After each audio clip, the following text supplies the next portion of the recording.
that was a chippy game, and all the crap that we had to deal with leading up to that game, and then after the game, we owe them another game, and we want some revenge. And they thought it was physical last time, and they're going to be in for a surprise this time. Okay, let me say this: that is Colorado State safety Jack Howell. Matt, what are your thoughts on his comments? First of all, Jack Howell is one hell of a football player. Local kid, stud. I think he's an NFL player.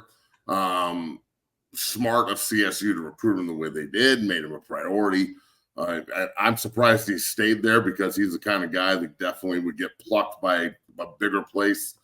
And he might still, as a graduate, transfer one day, but he's one hell of a player, all Mountain West type guy, okay? A lot of pride in this rivalry, which I respect. I love that shit.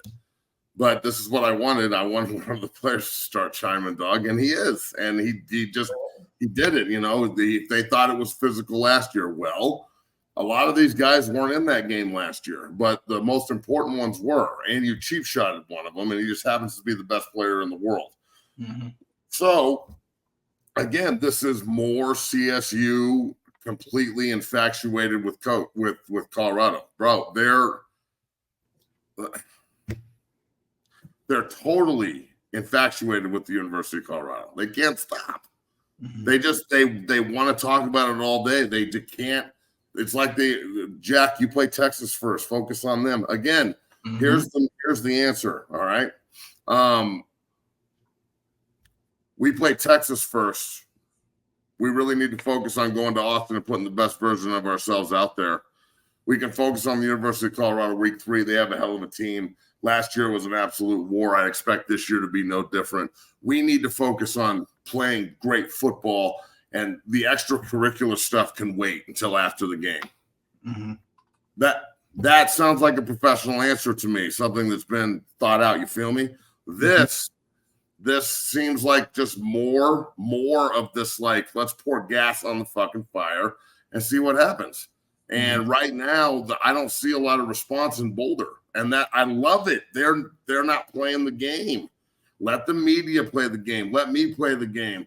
Like I got ex players at CSU that are mad at me about this. Good. That's what we're trying to do. We're trying to poke you and piss you off. And this is part of the mind game. This is how we fuck with y'all.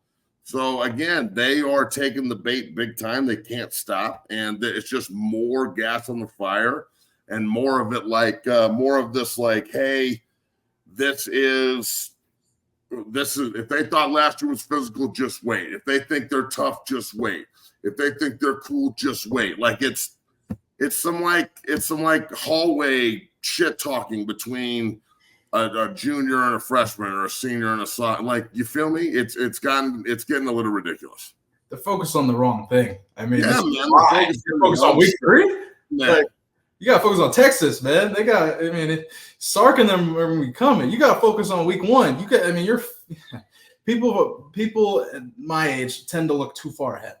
And this is a great example of this, is what I'll say. You agree? What, do I think it's a great example of what not to do? I think, I think kids my age, players playing college football are always looking too far ahead. They aren't focused on what's in front of them. Well, look, again, they're being asked the question, and people are stoking the CSU thing just like we are. We can't sit here and act like we're not. We're not fucking looking at what's in front of us. CU plays North Dakota State first, and then they go to Nebraska, and then they play CSU.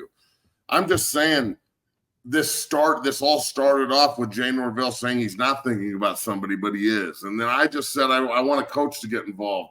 And then all of a sudden the coach gets involved, right? So, or a player gets involved. And then all of a sudden the player gets involved. So it's just going down the same road that it usually goes down, which is very contentious and a lot of shit talking and personal feelings. You feel me? Like, it's getting nasty, and that's the way we want it, to be completely honest with you. But look, the guys in Boulder, I think they're extremely focused on, like, you're going to see this video, and I hope you have it, of Coach Prime talking to the team.